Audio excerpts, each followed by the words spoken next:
Hi, first and second graders. We're going to read Rapunzel today, our fairy tale. And if you notice, I have my Rapunzel doll here. You can see how pretty long her hair is.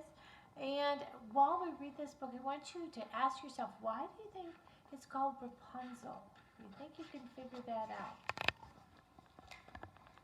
Once upon a time, a husband and his wife lived next door to a powerful witch. The witch had a beautiful garden.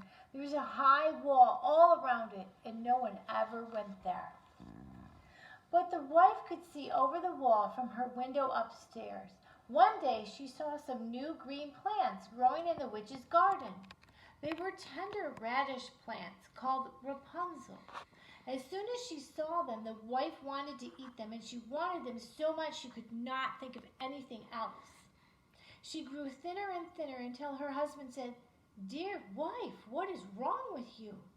"Oh, husband," said the wife, I want some Rapunzels.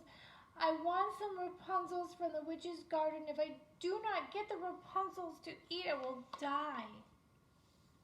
That night, the husband climbed over the garden wall. He grabbed a handful of Rapunzels and took them home to his wife.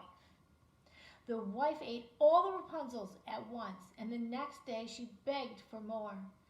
So after dark, the husband returned to the witch's garden, but this time the witch was there. "Thief!" she shouted.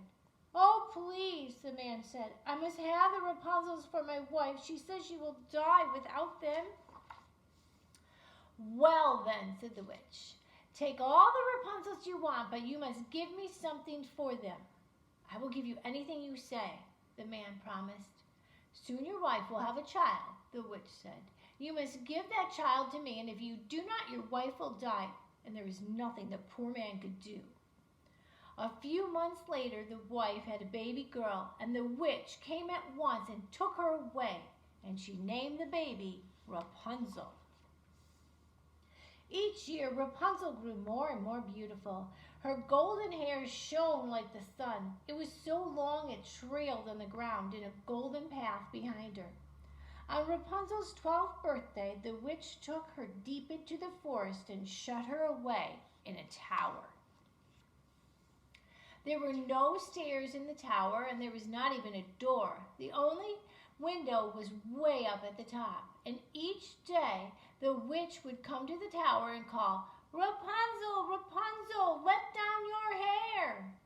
And then Rapunzel would unpin her long, long braid and let it down from the window, and the witch would grab the end and climb up. For years, Rapunzel saw no one but the witch. And then one day, a prince came riding through the forest. He heard someone singing and stopped to listen. It was Rapunzel singing in the tower. The prince could not get inside, but he came back every day to listen to Rapunzel singing.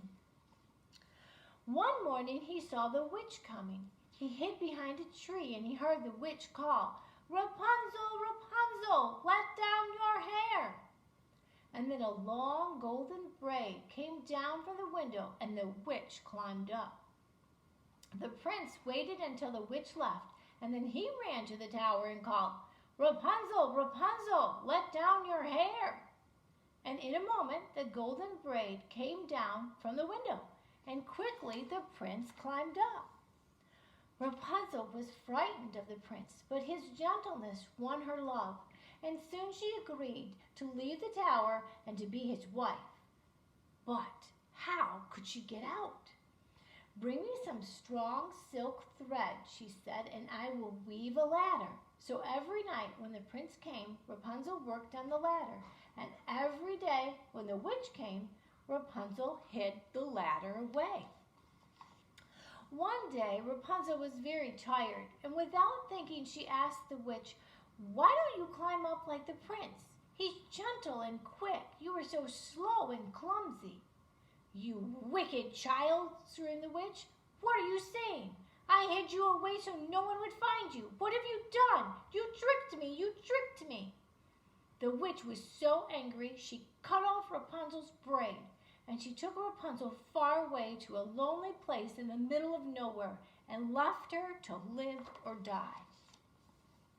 That very same evening, the prince came and called, "Rapunzel, Rapunzel, let down your hair." And the braid came down as always, and the prince climbed up quickly. But instead of Rapunzel, there was a witch. "Your little songbird is gone," the witch said. "You will never see Rapunzel again." When he heard those terrible words, the prince jumped from the tower. He landed in a thorn bush, and the thorn scratched his eyes.